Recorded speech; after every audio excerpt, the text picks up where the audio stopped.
پاکستان کے پاس مستند انٹیلیجنس اطلاعات ہیں کہ اگلے 24 سے 36 گھنٹوں میں پہلگام واقعے سے جڑے بے بنیاد اور خود ساختہ الزامات کو بنیاد بنا کر بھارت پاکستان کے خلاف فوجی کارروائی کرنے کا ارادہ رکھتا ہے۔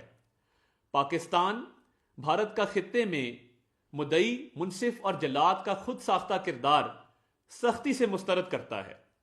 پاکستان خود 2 دہائیوں سے دہشت گردی کا شکار رہا ہے اور دنیا میں کسی بھی شکل میں دہشت گردی کی سخت مذمت کرتا ہے۔ پہلگام حملے کے بعد پاکستان نے ذمہ دار ریاست ہونے کے ناطے سچائی کا پتہ لگانے کے لیے، اس کے محرکات جاننے کے لیے کھلے دل سے آزادانہ اور غیر جانبدارانہ تحقیقات کی پیشکش کی۔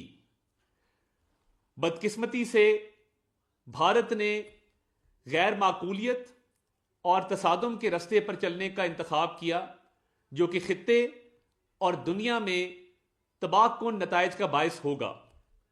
غیر جانبدارانہ تحقیقات سے فرار بذات خود بھارت کے اصل مقاصد کو بے نقاب کرنے کے لیے بڑا ثبوت ہے۔ سیاسی مقاصد کے حصول کے لیے جان بوجھ کر عوامی جذبات کو بھڑکا کر اس طرح کے فیصلے کرنا بدقسمتی اور افسوسناک ہے۔ پاکستان اس بات کا واضح اعادہ کرتا ہے کہ بھارت کی طرف سے کسی بھی قسم کی فوجی مہم جوئی کا یقینی اور فیصلہ کن جواب دیا جائے گا۔ بین الاقوامی برادری کو یہ سمجھنے کی ضرورت ہے کہ جنگ سے ہونے والے تباہ کن نتائج کی ذمہ داری صرف اور صرف بھارت پر عائد ہوگی۔ پاکستانی قوم اپنی خود مختاری اور علاقائی سالمیت کا ہر قیمت پر دفاع کرے گی۔ پاکستان زندہ باد۔